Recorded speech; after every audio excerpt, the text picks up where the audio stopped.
Okay, wow, this is a pretty big group, first-time filmmakers. So one of the great things about the Toronto International Film Festival is it's such an opportunity for first-time filmmakers to get known internationally.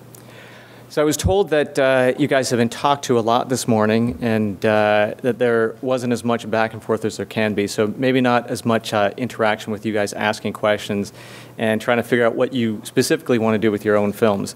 So that's what we're going to do with me, partially because I don't have a lot to say, but I have a fair amount of experience with festivals and particularly with the Toronto International Film Festival. I've been here probably over the last 15 years or so, I think. And I've had 3 short films here and 5 or 6 features. And I've done a few good, right things with those films at the festival, and I've done a lot of bad things or didn't take full advantage.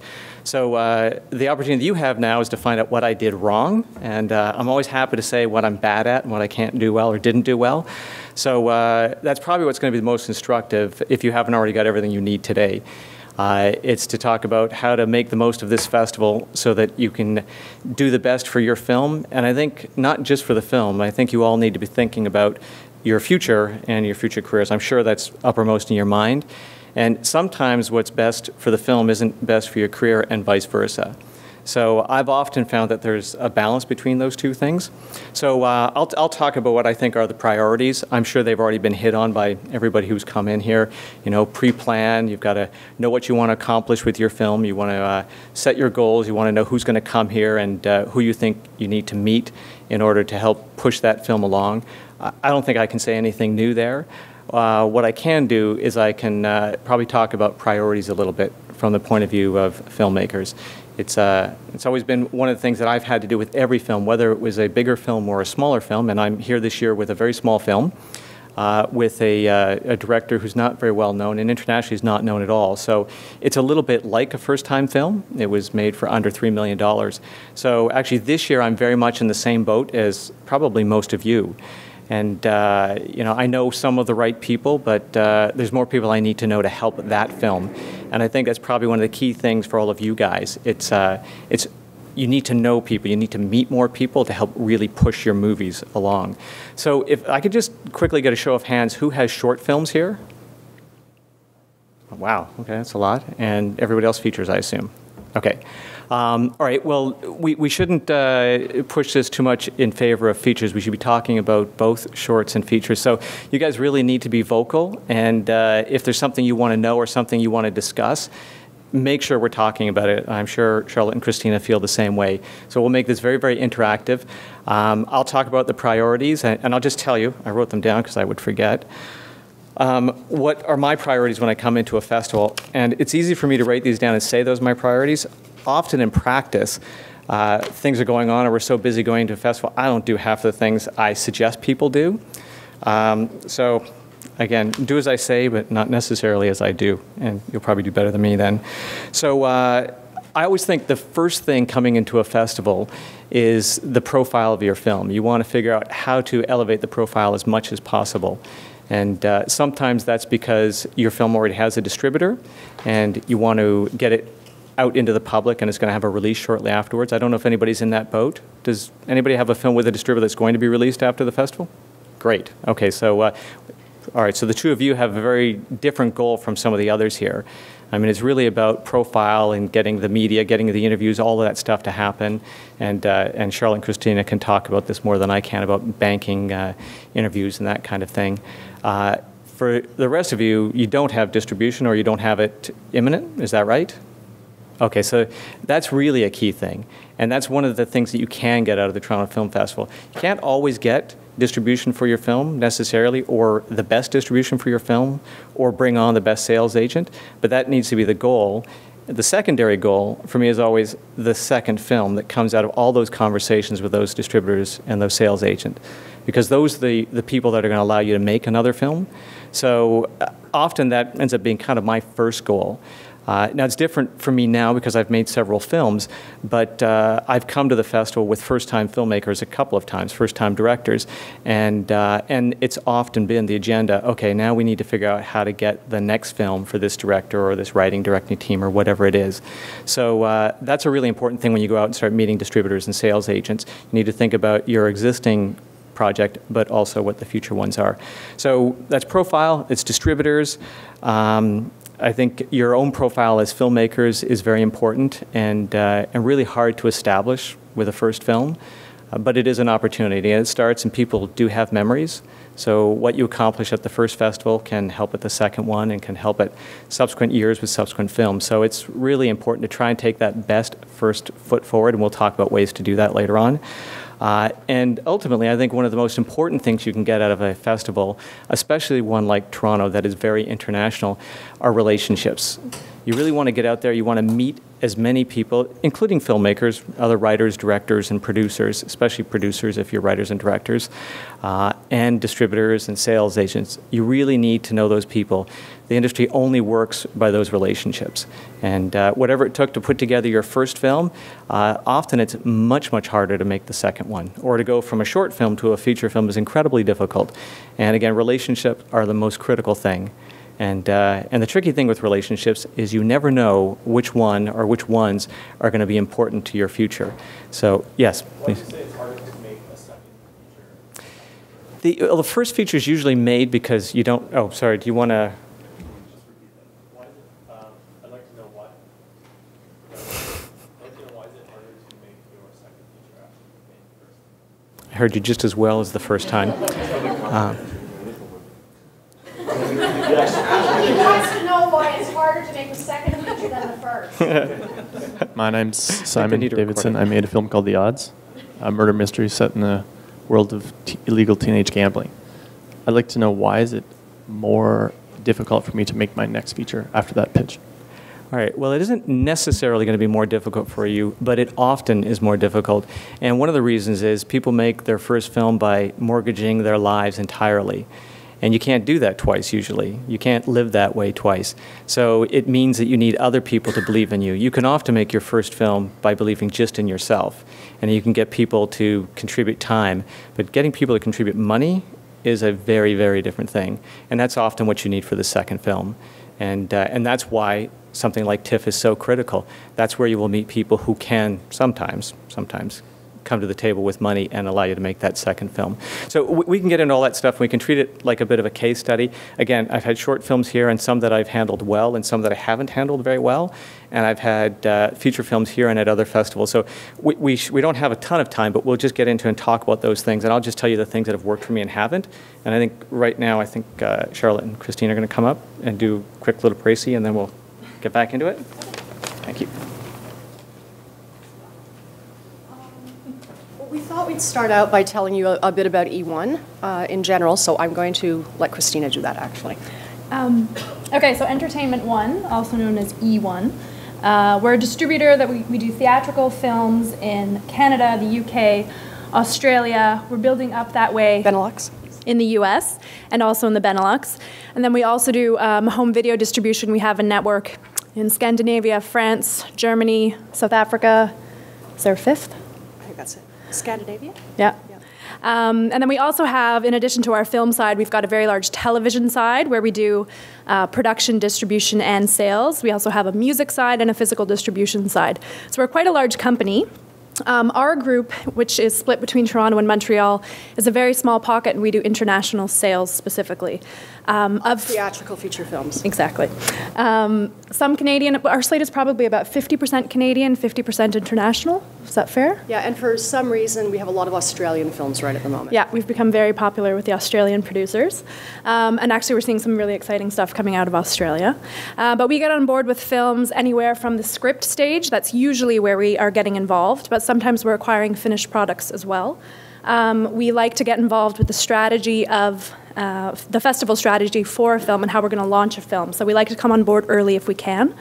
But that gives you sort of a general picture of E1, where we fit in. It's a large company, but we sort of fit into the film side of it.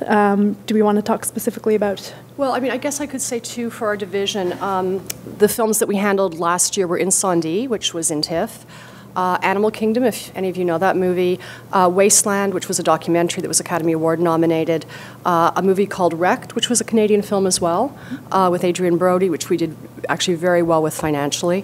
What else did we have last year? You said Monty? Animal Kingdom, but the Academy Award ones were Wasteland. Animal Kingdom and Insomnia. Yeah, and also, kind of interestingly, a film by Monty Hellman, who some of you guys might know, his last feature film, Road to Nowhere. So that'll give you a sense of, we're trying to do bigger, more commercial films, but we still do a lot of art house movies.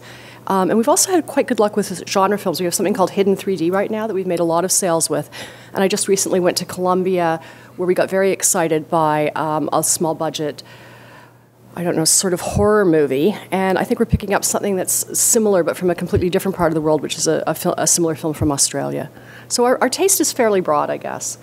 I was thinking a bit about how many short filmmakers there are here, and we don't handle shorts. We tried, and it just didn't work out. But it's definitely important if you want to make a full-length feature later on to use that short as the calling card. And one of the things I noticed when I went to Colombia recently is I had all these wonderful, talented, and very engaging young filmmakers coming to me with projects. And I guess this is my initial tip to all of you guys. If you do have projects on the go and you want to bring them to people like Christina and I, have a folder, a fairly large one maybe. Put the script in it. Put the supporting material if you've got an image book or whatever. Make sure you have, a business card that's very clearly your business card where your company name matches the name that's on the script. And if you have a short, include the short. I can't believe how many producers come to me with movies by first-time directors where I have to say, is there a short? Is there any other work they've done? Could I see it? And remarkably, sometimes I watch the short and I go, oh my God, this filmmaker is amazing. How could I not have known about him? The whole script comes to life for me, and it really makes a big difference in our decision-making process. And I know these things sound like duh, but truthfully, I think both Christina and I come back from these trips that all these countries set up for us to meet their talent, and we come back with a big mess of stuff that we can't figure out afterwards. And it takes a huge amount of time while we're there to pre-organize it, and then even when we get back, a huge amount of time putting it together again, so we figure out who it was we met and what the project was and who goes with what and which film goes with which script. And so anything you can do to make, it doesn't even have to be beautiful. I think what's more important is that it be an organized package. Yeah. I guess I'll add one more thing for the boot camp side of this, which is that so what I do during the festivals and markets is I'm meeting with producers, learning about projects that are in the very early stages of development, whereas Charlotte is doing a little bit of that, but Charlotte is very much focused on sales along with the rest of our sales team. So working with buyers from territories all around the world, selling the projects that are already on our slate. So the producers that I am meeting with at markets, it's typically not about finished films, usually, only because at that point, once they're finished and in a market, we'd like to be selling it, so we want to be on board already.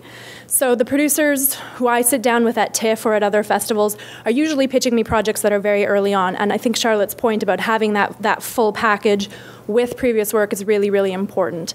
But when you're meeting with sales agents at TIFF, that's your opportunity to use this as your calling card to be pitching your future projects, absolutely. Is the idea that you must have a producer, like an established producer, to reach out to you guys, or I'm okay if it's not an established producer, but I'd like you to have a producer. I mean, even if you're the producer, but there are certainly writers and directors who come to us with no producer, and that's really hard for us to work with that. Anyway, yep. When you come on board a project that's in the script stage and not a finished product, do you also bring financing to that project, or is something we have to bring to the table as well? Well, typically we like for you to have a financing plan in place at the very least before we're coming on board. We do sometimes offer minimum guarantees depending on the project, not for every film that we come on board with, but we don't help put financing together typically. Although, well, there's the rare occasion, but typically no. I wish they were rarer, but yeah, we do help people with their financing, but we prefer to avoid that. Steve, do you want to come up, because I think we're getting questions now. Sure. So. Yeah. All right. They do help with the financing, because they know people you don't. Yeah, I think it's one, I mean, certainly in Canada, if we just say we're going to be the Canadian distributor, that helps trigger financing. Yeah. But that's different from like an American filmmaker coming to me with absolutely no money and hoping that I'm going to help him find equity people, which has happened, absolutely. Yeah, it's about packaging projects, and it's really hard for Charlotte and Christina to look at a project that is just an idea or just a script. The more that's there, the more real it is, and the more seriously they could take it. It doesn't even matter how much they may love a short film and think, well, geez, we'd love to see this director doing a feature film. Until something starts to be real, it's hard for them or anybody else to really respond to it, which is why, yes, producer, have the whole package, have everything together that you can, and then bring it with a plan. The plan may change. In fact, the plan almost certainly will change. It always does. And E1, and they really are a great company, and they have a lot of knowledge, a lot of people there that know territories beyond their own territories, and they're always happy to help out, but they're all really busy. So what they're not happy to do is any of your homework. And so if you do that and you present something that's smart and engaging, then they will meet you halfway, and that's what you need to get yourself there. But the world isn't fair, and it is true that if your short is just mind-boggling, I will probably pursue you to push you to make a feature. Yeah. So it depends a little bit on how striking the product, your short is. Yeah, and like you said about the short, and I've made this mistake before too, of not using all that I had in my arsenal to help push something forward. And that isn't just about making your next project, that's even about your existing project. Whatever elements you have that people can grab onto, it's a weird thing what people do grab onto, but you have to, as you know, and I'm sure you've heard today, if not you all know it, just somehow standing out is the real trick. That's the first step. How do you stand out? And there may be you may have some kid in your short that overcame leukemia, or anything that people can just remember and distinguish. It's like when you two come back from Columbia, how do you make sense of all that stuff? It's a wash. And that one of my big messages for today is follow up. It's really one of the key things. Keep really good records of everybody you meet with. And this is whether you're promoting a film that's already finished and you want to follow up with journalists afterwards, or if you want to follow up with sales agents to help you make future sales internationally, or if it's about a future film. You really keep records, know who you're talking to, try to make sure you don't irritate the people you're talking to. They're all really busy here. I mean, it's amazing Charlotte's here at all. She's supposed to be selling movies right now. You are supposed to be here. You've got to be meeting people to buy movies. But it's really hard for these people to have any time to spend with you. And they do what we all do. If you think something's going to pay off, you put more time into it. When you're a new person, they don't know if it's going to pay off or not. Well, there's a bizarre sort of double bind that happens at all these things, right? Which is that filmmakers come to us wanting us to look at projects while we're at Cannes trying to sell films. And if we actually took on their film and they discovered we were spending our time at Cannes talking to filmmakers, you'd be really mad at us. Yeah. So when you want us to listen about your project, but when you want us to be selling, you want us to be selling. And unfortunately, they kind of do happen at the same time. Yeah. So you just want to make that meeting, and then you follow up later on when they have time. I think it's important to be charming. And I don't know where you learn that, but I think that certainly makes an impression on me. And I would say, with respect to some of the films that are either shorts or features that are already in the festival, I must say I've been quite charmed by people who've come to me and said, I have this film and it's kind of interesting, it's getting a lot of attention, but it really is small, and I don't think it'd be quite right for you, but I'd love it if you looked at my next thing, as opposed to pushing me on the film that's in the festival that maybe isn't appropriate. So some of that I think is about doing your homework to know who the right sales agent might be for you. And then if you really truly think this would be kind of a tough one for E1, I think that sort of push me in the briar path, or what's it? Yeah. I can't remember well, anyway, you can make yourself more appealing by being a bit standoffish and being honest to a fault sometimes. That's the strategy that I've always taken. I try hard to sell, and I can do the hard sell when I need to, but I think with all of the financiers and distributors and sales agents I've ever worked with, I don't think any of them would ever say that, oh, he oversold this to us or overstated that. And I've had some really great projects that I could show and say, we have this, but I would never oversell it, because they will read it, and if they read it or look at something and feel it's less than I said, they're just not going to trust anything else I say. So you want people to take you very seriously. You want people to trust your word. So it's a fine balance. You don't want to oversell, and you don't want to undersell. And I mean, certainly in the category of persistent, there are people where you go, oh, God, all right. And other people where you just go, oh, God, and you're not returning their emails because they've just been obnoxious. Yeah. But I think that's always been my problem with you, right? But I think there's a way of being both persistent and a little bit obnoxious and charming simultaneously. If you can hit all Yeah. three of those, Yeah. you're perfect. If you're too charming but passive, that's not going to work either. Yeah, so we want this to be very interactive, so there have to be questions. So, yes, please. You mentioned before that what's best for your film isn't always what's best for your career. Can you kind of explain what you mean by that? Absolutely. You may have made a pretty good film, but you may have a much better film in you. So it's exactly what I was just saying. You don't want to go around to people saying, this is an amazing film, help me with my next one. You want to recognize that film for exactly what it is so that people will trust you and say, and the next one's going to be different in this way. Yeah, it may be much more important to use the first film that you have in TIFF as a calling card than to be all over me about actually selling it. Yeah. Thanks. Yeah, so if we could just, please. The young man in the back. You said you brought 5 shorts or 3 shorts? 3 shorts. Can you maybe explain your experience with those? Sure. The first short was a film called Half Nelson that was directed by a guy named John Fawcett. It was the first film for both of us. And we'd never done anything else before. I'd worked in the industry, and John had made short films and then had gone to the Canadian Film Centre. So that was a really important time for us. It was an opportunity to make a feature film, and we did eventually. It took a little while, but we made a film called Ginger Snaps that was not a direct result of that short film, because what happened is a more established producer came on, saw the short film, and then offered John a script to direct within a few months, which he did, against my advice. And it didn't turn out well, but he did learn more about directing, and it didn't hurt us too much in making Ginger Snaps. But we used that short to help us finance Ginger Snaps, and it was a well-made short. It wasn't perfect.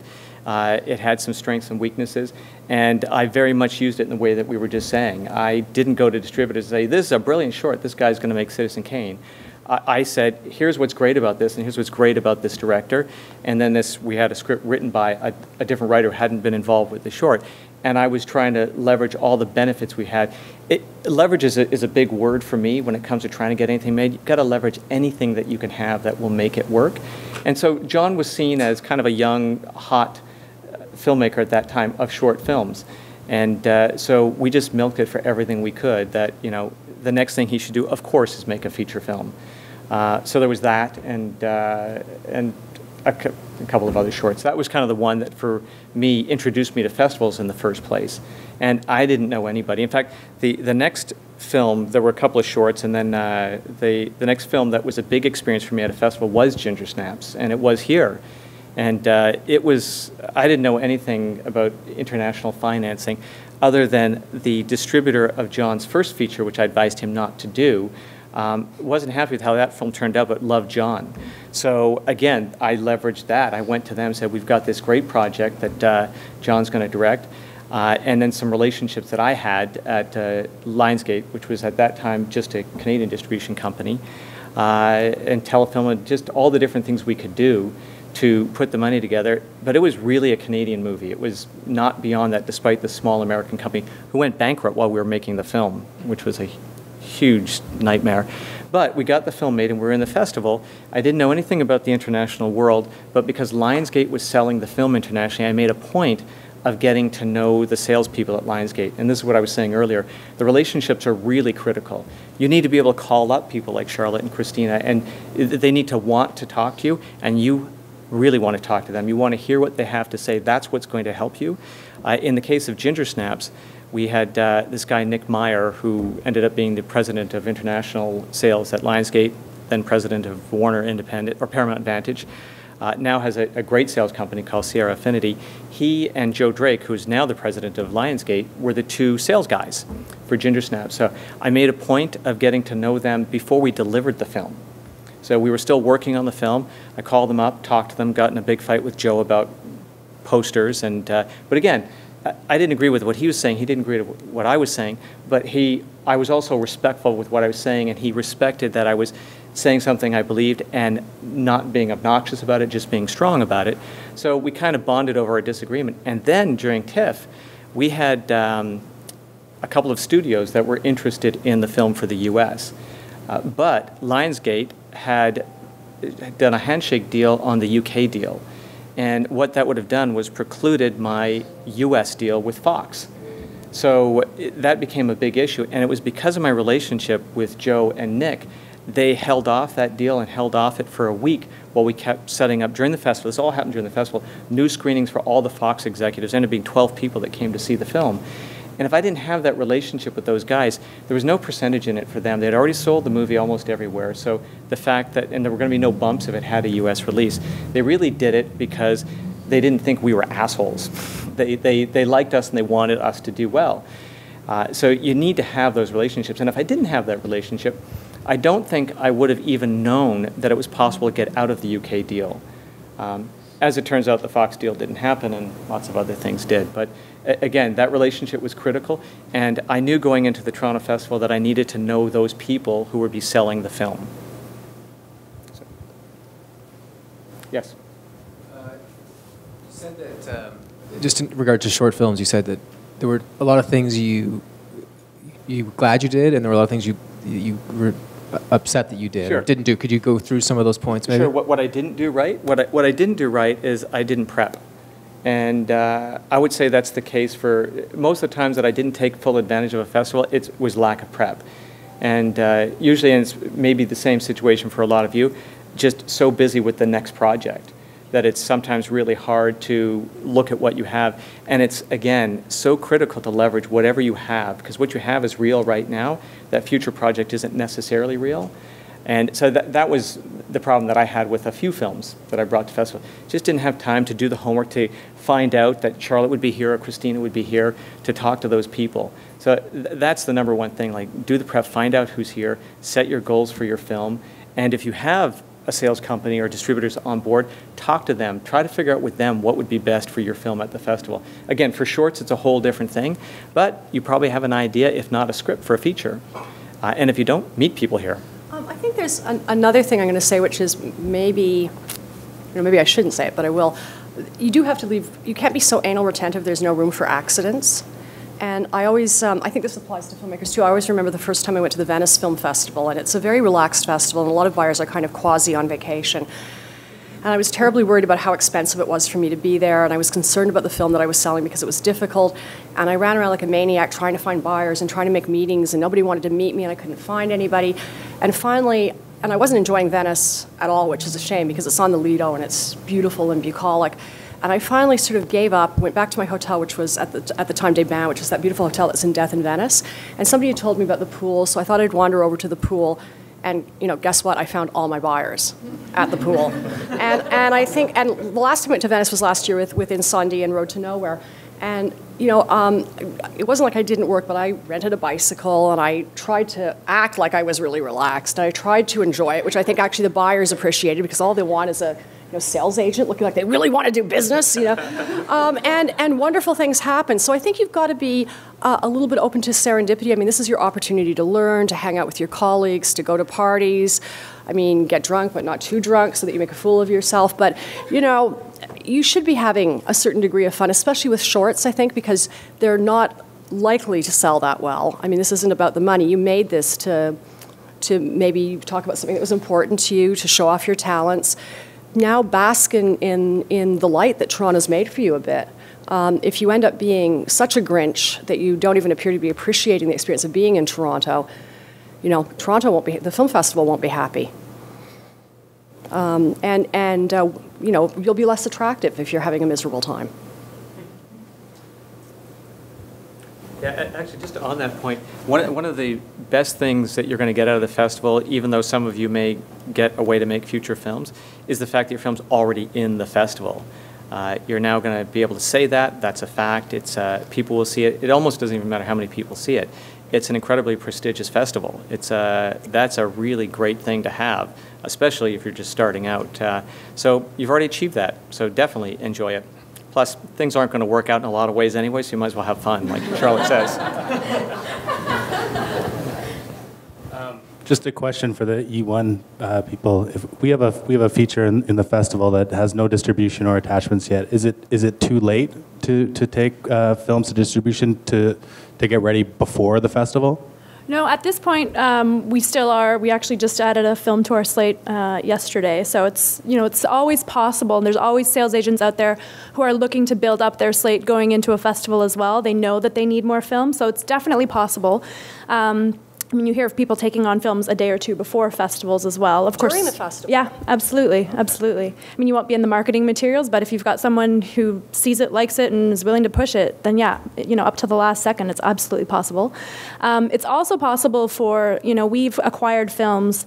I'm thinking last year we acquired a film at Sundance that premiered at Sundance, and the first festival that we had it at was Berlin. So it's possible for us to come on board with a film that's already premiered as well, us and other sales agents. So, never give up on it. Absolutely, there's always a chance that a sales agent will see it and connect with it and absolutely want to get on board.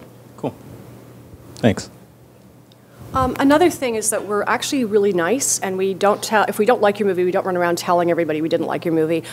Plus, we're quite good friends with the other sales agents, and we have a bit of a track record in terms of saying, well, it's not right for us, but it could be right for so-and-so. And the other sales agents not going, oh God, if Charlotte doesn't want it, why would I want it? I mean, they understand why we didn't take it. It just didn't fit our particular slate or corporate restrictions or whatever. And we've helped to get films placed with sales agents. Sorry, that's leading me to a follow-up. And so what about coming to you without a sales agent? Well, we are sales agents. So sorry. Okay. Yeah, and what I'm saying is if But you're kind of like all in one, aren't you? Well, you're a sales agent and we can take it for sales without taking it for distribution. Okay. And in fact, a lot of the films that we sell, we do distribute ourselves in Canada, but not all of them. And certainly the divisions, like the UK, Benelux, et cetera, don't necessarily buy our movies. Right. E1 is a little bit of a unique monster in that we have these distribution territories and international sales. And from an acquisitions perspective, everyone, we've got people who are based in the UK looking specifically for UK, for films to distribute in the UK, but they also have their eyes open for Canada, for Australia, for us as sales.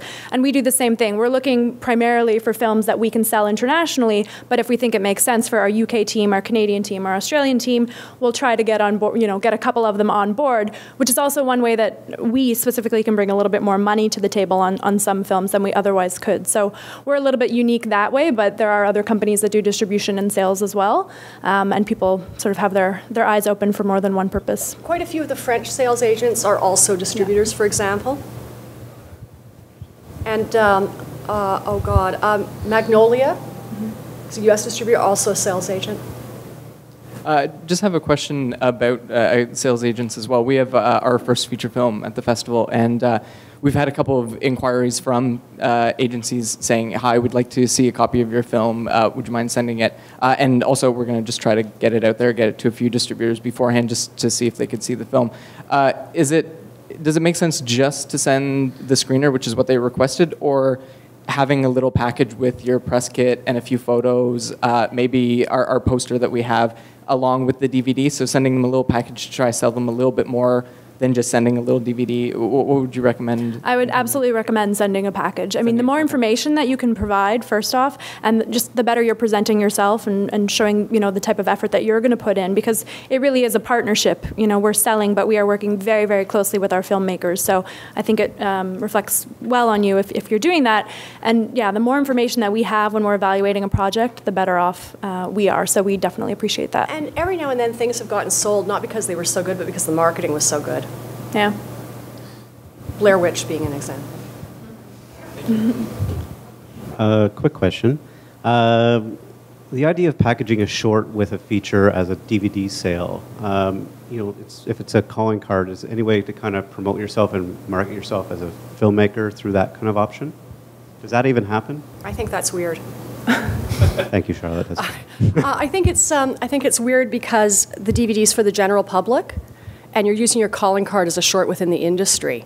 But if you just want people to see your short, and you can get a distribution company and the filmmaker and everybody to go along with the idea of the short being included because there's some link to the feature, yeah, I think that could make sense. But I think just sticking a short on whatever, there'd be a connection, but I just didn't know if that actually. Yeah, I mean, since I'm a bit familiar with your short, I can see I can see some opportunities there. I can see some appropriate films, but you have to get a lot of things in motion, I think.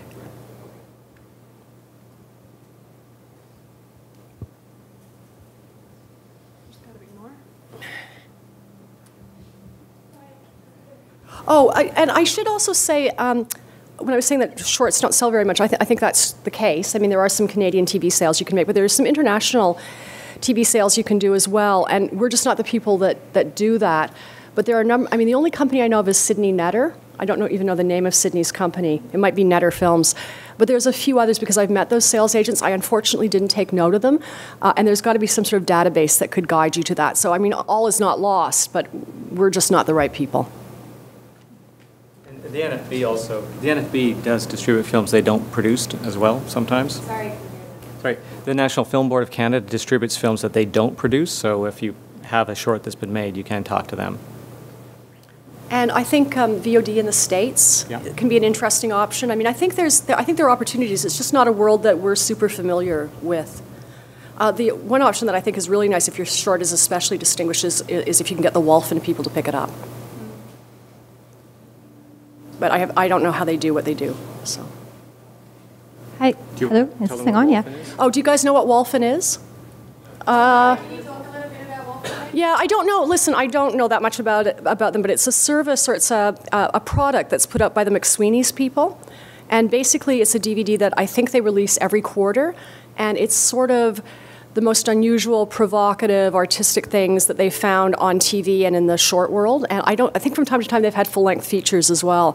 And they find really striking stuff. And I think for people who are interested in not even shorts, but sort of artistic things, Wolfen is quite a collectible, and people really enjoy watching it. And it does say something about your short if Wolfen takes it, because they've got really exceptional taste. But I mean, I'm under the impression that you just can't send stuff to those people. I think that they keep their identities kind of hidden, and it's a bit like being discovered by one of those very influential fashion blogs or something. You're just lucky if this happens to you.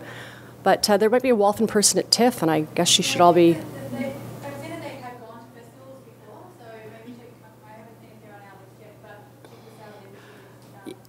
Yeah, and the other thing is go to Suspect and rent some Wolfens and see the kind of, and I mean, that would be good for you guys anyway, just to get a sense of what else is out there in the short world and what you're competing with. And I mean, I found a lot of them really personally inspirational. Hi, I'm actually not a filmmaker, I'm a publicist, but I just was curious to know, in terms of making decisions on the sales end or choosing to take a film on, how much does a film's sort of pre-press or publicity matter to you guys? Like the buzz that it's built up or not? Or is that it's like a totally separate thing? You just look at the project for the project's worth and that's it? I mean, for us, from an acquisition standpoint, we're usually coming on board before there's an opportunity for any buzz at all. And typically it would be us who's hiring a publicist, so there might not be a lot of buzz until we come on board anyway, so that doesn't really factor in. But certainly I can imagine a situation in which if there was a film that hadn't been picked up, and certainly from a distributor's point of view, then yes, that buzz absolutely would play into it. More so probably in the trades than in popular media. I had a question. I'm sure all the people who made short films got an email from a company called What Media, QUAT. How do we find out about these companies if they're, if they're good? Is there a way to check up? Is there a way to look into it? They send us emails too, like those sorts of companies. And I don't know what the hell you do. Well, I mean, a couple of options. One is to get onto Senando and look at their profiles and see what films they have done historically. They might also be on IMDb Pro. Again, that's much more extensive than just IMDb, so you can see the history of what they've worked on. The other thing is to ask around. If you do have a contact who should know every sales agent or every distributor in Toronto and Canada, in whatever area you're looking at, just shoot them a note. Just do your research though, because there's no sense in going down the road if someone is just absolutely the wrong fit, and you can tell that right off the bat. But there's always. This industry is always evolving, and companies are always going under and new ones are coming up, and it might be a completely legit company that is a good fit for you that you've just never heard of. So the more you can do to just ask around and dig up what you can, the better. I have a question for TIFF, actually. For the short filmmakers, once you put together the different programs, is there an after program for getting the shorts out in the world? Like, do the TIFF shorts travel? Yes. Yeah, they do travel. We're lucky that because it's such a selective program of Canadian shorts, it's very attractive to international programmers because they know they're seeing the best of the best and the world premieres of these films. So films from here do track on. But do they travel as a package? Like, is the TIFF package presented? No. They're selected individually as films. So Sundance programmers will pick up stuff. Yeah. South by Southwest, Berlin, and so on, based on their programming. And Air Canada picks up Canadian shorts. Absolutely. A lot of the shorts from our program sell to them, too. Had you guys ever thought of packaging, if you could get all the filmmakers to agree, had you ever thought of packaging them for, say, DVD or VOD or? It would be wonderful, but logistically it's very difficult based upon every film having a different level of that was being sellable. I mean, I have to say that the one time we did dabble in shorts, it was with Jamie Travis, because his shorts are just so remarkable. But they all had different investors, and so for these shorts, we had to report for these tiny sales to all these different investors, and it became overwhelming. And that's very much a case. Each film comes with loaded. So, yes, it would be great if we could do that. We just don't have the means. But the films kind of travel their own path. Partially, it's based on how eclectic our program is, and that's one of the strengths of it, is that it's a mix of animation and documentary and full fiction, whether it be musical or horror or Western genre work. So that's sort of what's very interesting about the program. As a result, each film takes a different path out of our program. But fortunately, when people are coming to see our program, they're discovering Jamie Travis, or they're coming to see Jamie Travis has a new film, and they're seeing 6 other films and new filmmakers who become discovered, like Jamie, and another litany. Or we have Denis Villeneuve with Next Floor in our program. So there's that kind of spin-off. So we're lucky in our shorts program in that they don't travel as a package, but because they're packaged here, discoveries are made through somebody seeing your film who may not have come to see your film. And just as an FYI, I co-program the shorts with Alex. We do, it's not TIFF directly related for September, but we do, because it's not 43 films, it's 10 films, we do travel as a package quite a bit to Canada's top 10 shorts. So. And the film circuit does, they don't package shorts, but they do show some shorts as part of, the film circuit takes independent. I'm partly asking in a self-centered way because I like shorts so much, and I'd be pleased to rent the DVD or buy the DVD or subscribe to a VOD version of it. One of the DVDs we do have of shorts is our Student Film Showcase, which is an event we do in May. And it's the 4th-year graduate students, and the film is curated by Magali and her team.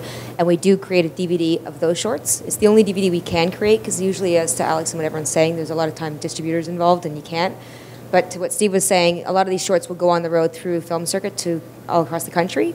And then we still, even though our international is on hiatus, we still work with a lot of international festivals, and we will help recommend short films to play. The film circuit also helps program a lot of the regional festivals across Canada, and they do play shorts in those festivals as well. So. I was just going to say something about Wolfen, because I'm a huge fan. They actually do have a fairly open... Wolfen does actually have a fairly open submission policy, and if you go on their website, it actually has a little submit thing, and it gives you all the info. It's really great. If you like shorts, you should check out Wolfen for sure. I think it's the idea, I guess, is there's a mythical or maybe not so mythical animal, which is the result of whales mating with dolphins, and that's a wolfen. Or a mule.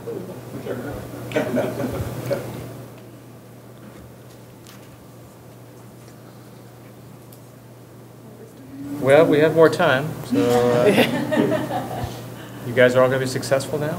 You don't need to ask anything else? Yeah, I guess the other thing is it's important to get out and see films while you're in TIFF, like other people's films. Steve, I'm just curious about what your strategy is with your feature that's at TIFF this year. Do you have E1 for Canadian distribution and world sales? What's your sort of plan of attack this year? Okay, for that film, we have E1 for Canada, and we have a French company, TF1, is doing international sales. And everyone's goals for that film, E1's in Canada and TF1 International, is the US sale. It's the all-important U.S. sale. We don't have a U.S. distributor, so now we're only aiming after those very few U.S. distributors. There's no other goal. There's nothing else that really matters. Now, as a secondary concern, there's all the publicity for the Canadian release and banking that, and that's very important. But if we get a U.S. distributor that's going to do a theatrical release, it becomes a completely different movie. So that's what's going to determine everything for us. And it's usually what determines almost everything for Canadian films. If you can get that U.S. release, it just helps the Canadian distributor so much. Because otherwise, it's so hard to release a film in Canada without there being a U.S. release. It doesn't matter how good the film is; it's really, really challenging. So, so that's why the A plan is to figure out how to get the U.S. distributor on board. Then, after that, figure out what to do. Because if a U.S. distributor does come on board, and if it is a theatrical deal, they tend to drive it. Although, having said that, my experience has been with my Canadian distributors, even when we've had American distributors, often the Canadian distributor takes the lead. Partially because they were in from the beginning, and sometimes the American distributors were not, so they know the film better or they know us better, and we work directly with them. So right now with E1, we're putting together a trailer and starting to put together a one sheet for the film, and it's to a certain degree for what could become materials to release the film in Canada, but it's also right now for what we could use to show to an American distributor. So that's really what the goal is. It's that single goal. And there's always exceptions to what Steve said. I mean, Crazy, which did incredibly well in Quebec, never had a U.S. distributor at all. Yeah. And I would say... But that was a brilliant movie. And I would say that, the Herzog 3D that's done so well in Canada, which is obviously not, a totally different kind of movie. I don't think it owes any of its success in Canada to the success in the States, particularly. Well, often films in Canada do better here, even if they're not Canadian films. Canadian distributors can often do better here than the U.S. distributors do there. The problem is it would be very hard for the theatrical team at E1 here to spend over a certain amount on this small movie we've done if there's not a U.S. release. And also your movie is, because I've read the script, it's a very commercial movie. It's a genre film. Right. And it's the kind of film where a U.S. success will have that kind of positive impact. Right. I would say a more art house movie, who knows? Yeah, that's true. Yeah. They're a little less discerning in the U.S. Well, I think that's not true. I think they really know when something's commercial, so you want that stamp of approval. That's true, but for the art films, it's important. Just to piggyback on Ingrid's question, you say like the U.S. deal, this is the goal, this is what both TF1 and you guys are on right now. Is this something that, or have you shown them the film already, or is this something that will all happen during the 10 days of the festival? No, and again, it's part of, working with the people you're working with and talking to them. We talked to E1, to the team that's there, and we talked to the people at TF1. And it was really, again, TF1, because they're a French company and they know Europe. They don't feel they know North America nearly as well as E1 does and as we do. So they really let us take the lead. And so it was a conversation between ourselves and E1 on what's the best way to approach getting that U.S. distributor. Do we screen it down in L.A. and maybe in New York in advance of the festival, or do we wait and screen it here? And the problem with screening it here is there are so many films here, and just being seen and being noticed is difficult. The problem of screening it down there, a small film, it's a small cast, Nicholas Stahl, and it's just not a very big cast. So U.S. distributors right now, and the advice we got from both E1 and some agency people that we work with is, right now U.S. distributors, if you don't have a cast that's going to cover off the ancillaries, they're really not going to look at things. And this film, it is a commercial film, but it's a slightly left of center one, so it's not a really obvious sell. So we decided, the festival is the best way to do it. But it was a discussion. And that's why TIFF is such a great thing. Even just once the film got accepted at TIFF, or we knew it was going to, then we were able to say that to, CA, say it's in TIFF, and they took it more seriously. Everybody takes films more seriously if they get into an important festival like TIFF. Yes. That's right. Oh, yeah, go ahead. I'm just wondering that now that you have distribution in Canada and abroad, Steve, do you take a back seat when you're trying to get U.S. distribution? Is it their job, E1's job, TF1's job to set that all up, or are you just kind of waiting back and seeing what happens? No. It's E1. Actually, they have some staff in the U.S. who know the U.S. market, but they don't distribute theatrically. So Well, I'm sorry, maybe on... No, we're actually getting into that market now. Right. So, but at the moment, I mean, up until now, we've been primarily video distributors in the States. That's right, and with some specialty stuff. But generally, they're not a theatrical distribution company in the U.S. at the moment. I've been telling Patrice for years they should do that. But, anyways, so they really leave it to us to deal with the U.S., but because they're here in North America, and particularly the people in L.A., they do know that market. They're part of the conversation. So we always try to get whatever the best ideas are from everywhere. But it's ultimately up to us and TF1, who are our partners on the film. They don't have the U.S. rights. They share the U.S. rights with us. So, and initially they wanted the U.S. rights. And I said, well, you guys, do you know how to sell the U.S.? When they had to admit they didn't. So they ultimately were going to have to get a sales agent or a sales rep to come on in any case, which is why we refused to give them the U.S. rights. But because they put up so much of the money, we had to split it with them. But what that meant is they couldn't make a decision in the U.S. without us. The film we did the year before, Splice, we had another French company that financed it. They did have control of the U.S. rights, and they knew nothing about the U.S. market. In fact, a lot of people at the company were new. They didn't know much about film. And they made several key mistakes, and we couldn't stop them from happening. Yeah, I guess the one thing to say about that is that most of the French sales agents handle foreign language movies. Exactly. And the market for foreign language movies in the States is so terrible that, as the French sales agent Philippe Baubert said once at an event like this, I'd rather sell to Switzerland. It's the same amount of money, and it's a lot less trouble. Yeah. Because often those foreign language films, they sell for $15,000, $20,000 in the States. Yeah. I mean, it's really like the films that have gotten major awards in Cannes. I mean, it's a very discouraging situation. Yeah. So that's why they don't know the U.S. market very well. The other thing is maybe we should just take a quick moment to say what a distributor does versus a sales agent versus a producer's rep.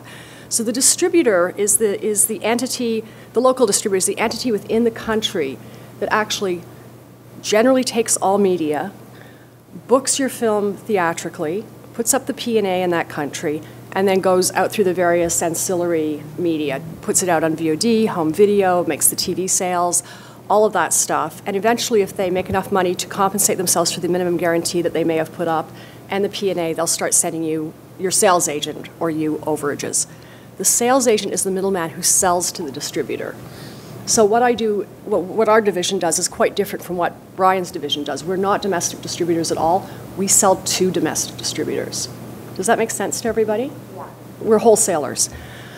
One word of caution, though, that I think is probably more relevant to U.S. filmmakers than Canadian filmmakers is particularly at a festival like Sundance. You'll have a lot of filmmakers come on with a producer rep, but no international sales agent on board at their first festival. And to me, it seems like that's really a lost opportunity at something like Sundance, where a lot of our buyers are coming to Sundance now, or something like TIFF, where there's so many international buyers. A lot of producers will rely on the producer rep to sometimes help find the international sales agent, which is absolutely one way to go. And we've got, a lot of relationships with reps who bring us projects to look at. But sometimes there's a lost opportunity if, the U.S. rep is really, really focused on that U.S. sale. And the rest of the world is sort of left off of the table for your first festival or whatever the first push is. And don't ever discount the rest of the world, because certainly, especially on the art house side, the sales out of Europe, even from an individual European territory, can be much better than the U.S. sale. I mean, this year in Sundance, I realize it's foreign language, the sale to the Benelux was many, many times the sale to the United States. And with Sleeping Beauty in Cannes, which was an English language movie, the sale to France was far more lucrative than the U.S. sale. Well, you can actually make a sale. In the U.S., often nowadays, they'll take it for nothing or in exchange for P&A, so you won't see anything to help cover the cost of the film. And just on the sales rep, as far as I know, and correct me if I'm wrong, the only people who actually do it are the agencies and Sloss's company, Cinetic, and I think some of the international sales company, like Sarah, sometimes do just U.S. rights on a couple of films. Who else does it? Well, I mean, we sell the U.S. quite often without a rep. I only... Right, yeah, but in terms of if you were going for a rep for the U.S., who does it? Andrew Hurwitz, with an E from the sales company. Let me think. I think it could be that Sloss and Andrew are the last two independents doing it. And Sloss is complaining about being pushed out by the agencies. Right. The agencies seem to charge more, actually, than the independents do.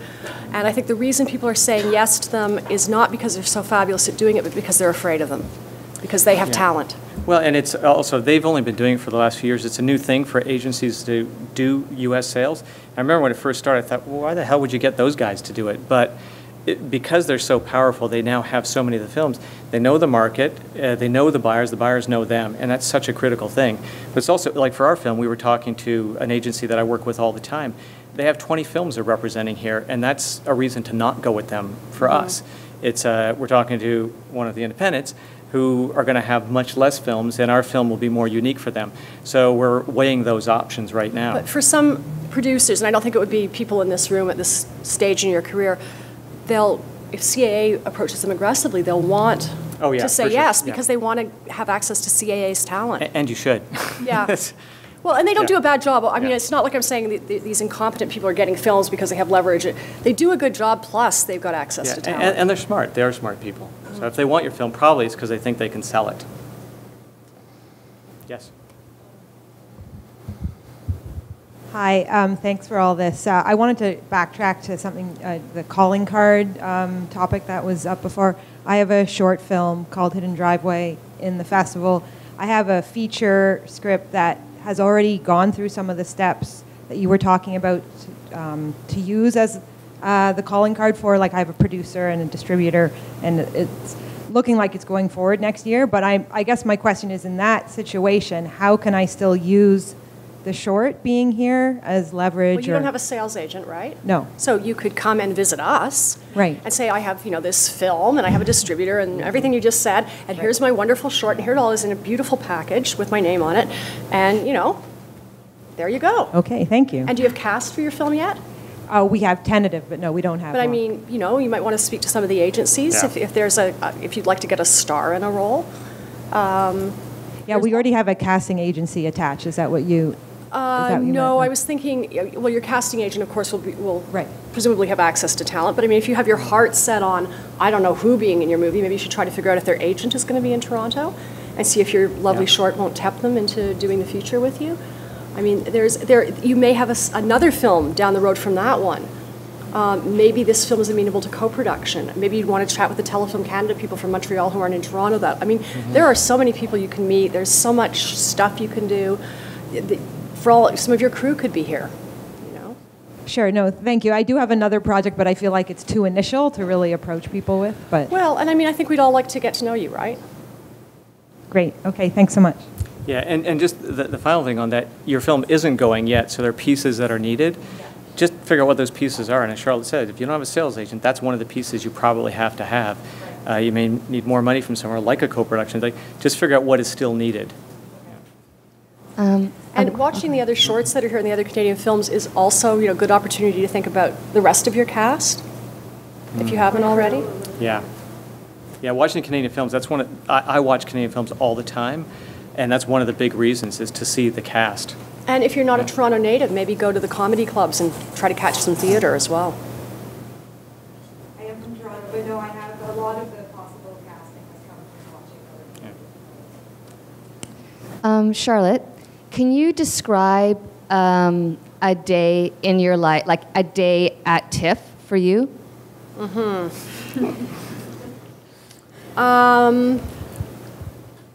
Well, we're going to assume the office is set up, and we're in is it the Hyatt that's next door? And so we get up early in the morning. I grab a cab in the annex. It's always incredibly crowded because everybody's come back from school. What's that? You're going into a lot of detail. Yes, and I'm already totally frazzled by the time I get there. And we do make appointments with buyers, so they come into that office and we chat with them. And then we always try to make time so that we can cover our own screenings, and actually get to the screening venue where we attempt to take attendance, which is really hard because it's not like a market where people have to sign in. You have to actually look for people and write their names down. And we try to maybe watch the whole film to see the audience reaction, or just the beginning and the end to make sure that it's proper aperture and the lens isn't muddy. But we like to gauge the audience reaction. Sometimes we're there for the Q&A. Often, if it's the first screening, there's some event or whatever afterwards where we have to be with the cast and crew. And frankly, this year we have two big films for us, Keyhole and The Hunter, screening on the same Friday night, so that's going to be a bit of a trick.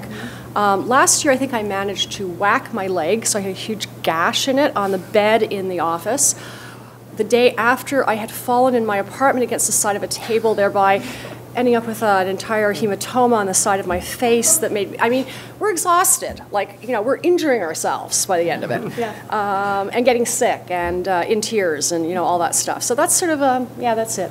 Basically, for all of our sellers, starting about a month and a bit before the market, we are on the phone and emailing with buyers from around the world, setting up meetings, and we have one master schedule that has literally every single half hour, all 3 of our sellers pretty much have a meeting with a buyer from a different territory. And it's just back to back to back to back from about 9:30 in the morning until about 6 p.m. We're fitting the screenings in, we're fitting in meetings with producers. Occasionally we're fitting in a cup of coffee if we can, and then to screening. So it's pretty nuts back to back.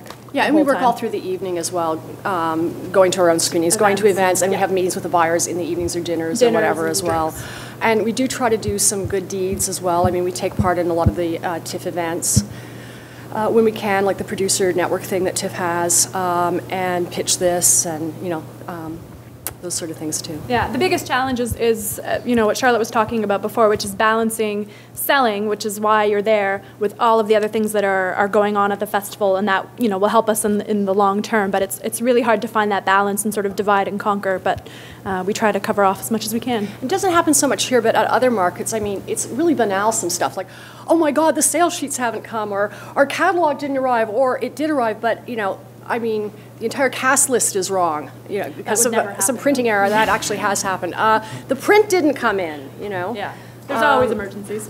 Yeah, or the print came in, but all the reels are in the wrong order and it's on the platter already. Or you have 300 tickets that you need to assign and distribute to specific buyers and investors and whoever else, so it gets busy. Sorry to hog it if someone else has a better one. Just to follow on that, because I think it's a really interesting point, is you have your screening and your film. How much and how specifically are you hustling people into those seats? Because it's hectic and people have a lot that they want to do. But I think there's nothing better than seeing it in that black box. As much as your DVD screener is handy and great to have, I fully encourage it. But what are you guys doing to make sure those people are in that cinema to see the film exactly as it was meant to be seen? Is it direct hand-to-hand contact with, you know, time, date, cinema, or how are you doing it, and how much do you follow up with the people you need to be there? It depends. I mean, if it's a film that everybody's interested in, they're bugging us for tickets, you know, and we're trying to make sure that they get there, but we're pretty confident they will get there. If it's a film that people are more reluctant about, we try to target people. You know, we try to think of, there's no point in me harassing Fox Searchlight to go to a small film. I should be picking the right size distributor and the right person, the right contact. And that's part of the reason for the meetings, right? Like, we're actually saying to people, this could be for you. You should go to this. Here's when the screening is. Here's a ticket. We expect to see you at the cinema with, if we can manage a follow-up call, you know, and then tracking to see whether they turned up or not, and then sending them a note saying, you didn't turn up. Are you going to get to the next one? And if you can't get to the next one, what the heck are we going to do? Or guess what? Other people got there first, and, you know, you better move your ass. Well, and that's what all of you need to be doing as well. So if you don't have Charlotte and Christina doing that kind of work, you need to be inviting the people, and if they don't show up, then you do need to get screeners to them. And often I think it's better to send a screener in a package after the festival, because they really don't want to carry all that stuff around during it, and they'll forget you even handed it to them half the time. So it's to know who's got there if you can, which again is really hard, because as Charlotte says, there's no sign-ins as there is in a market.